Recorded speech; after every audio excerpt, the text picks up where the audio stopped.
प्रयागराज महाकुंभ में लगातार श्रद्धालु आ रहे हैं। ऐसे में मौनी अमावस्या जो प्रयागराज की महाकुंभ में अमृत स्नान के दूसरे अमृत स्नान को लेकर यहाँ पर तमाम तैयारी की जा रही है। हम जानेंगे, हमारे साथ डॉक्टर राजेश मिश्रा ज्योतिषाचार्य जी हैं।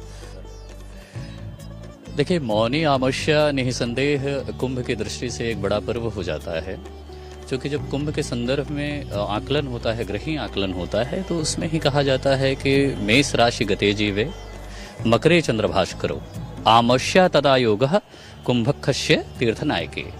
तीर्थराज प्रयाग में कुंभ लगता ही तब है जब मेष राशि में बृहस्पति भ्रमण करते हैं, मकर राशि में सूर्य और चंद्रमा करते हैं, और उसी अवसर पर जब अमावस्या प्राप्त हो जाता, अमावस्या आती है, अमावस्या का योग बनता है, ऐसे योग में कुंभ प्रयागराज में लगता है। तो अमावस्या एक सबसे बड़ा स्नान हो जाता है।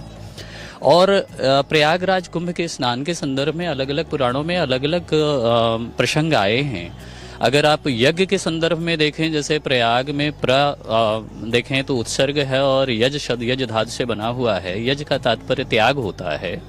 और इस तरह से देखा जाए तो पुराणों में पहला जो शब्द आता है, अगर यज्ञ की दृष्टि से देखें तो कहा जाता है कि अश्वमेध सहस्त्राणी, मतलब अश्वमेध यज्ञ होता है, वो सहस्त्र बार किया जाए। और वाजपेयी यज्ञ होता है, उसको 100 बार किया जाए। लक्षम प्रदक्षिणा भूमि। इसी प्रकार पूरी भूमि जो सृष्टि है, इसका अगर 1,00,000 बार परिक्रमा हो जाए, कुंभ स्नानेन तत्फलम, यानी कुंभ में एक बार स्नान मात्र से वह फल प्राप्त हो जाता है।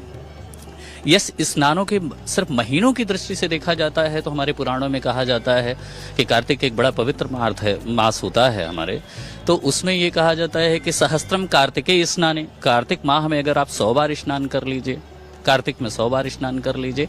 माघ स्नाने शतानि च, माघ महीने में जब संक्रांति होती है, मकर में सूर्य प्रवेश करता है, उसमें स्नान कर लीजिए 100 बार। इसी प्रकार वैशाखी नर्मदा नदी में, वैशाखी नर्मदा की कोटि स्नान अगर वैशाख में करेंगे तो उसके बराबर क्या है, कुंभ स्नानेन तत्फलम।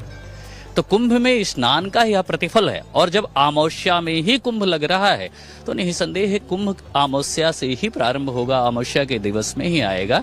बाकी दिवस तो उस कुंभ की यात्रा है।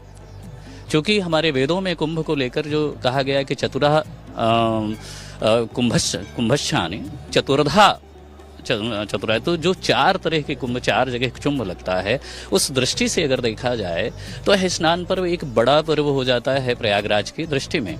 आपने प्रश्न किया है कि किस तरह से ग्रहीय स्थिति परिवर्तित होती है, तो कुंभ लगता ही ग्रहीय परिवर्तन के कारण है। जब देवासुर संग्राम हो रहा है, अमृत के लिए संघर्ष हो रहा है, और संघर्ष के उपरांत कहीं देव और असुरों के मध्य जब संघर्ष से बूंदें टपकती हैं तो प्रयागराज में भी गिरते हैं। तो इस कारण से 4 स्थानों में प्रयागराज में भी कुंभ मनाया जाता है, कुंभ माना जाता है।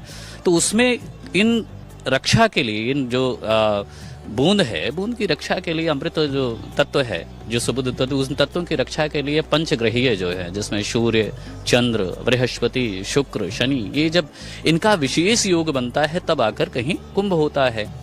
तो इस बार का जो अगर अमावस्या की दृष्टि से हम बात करें कि चूंकि अमावस्या कुंभ आने इसी योग में कुंभ लगेगा, तो अगर इस दृष्टि से देखें तो अमावस्या 28 जनवरी को शायं 7 बज के दृक पांचांग को अगर हम उठाएं, अलग अलग पांचांगों में थोड़े बहुत परिवर्तन हो सकते हैं। दृक पांचांग की बात करें तो उसमें 7 बज के 35 मिनट पर अमावस्या तिथि प्राप्त हो जाएगी, और ये अनवरत भोग करेगी 29 के शायं 6:05 तक।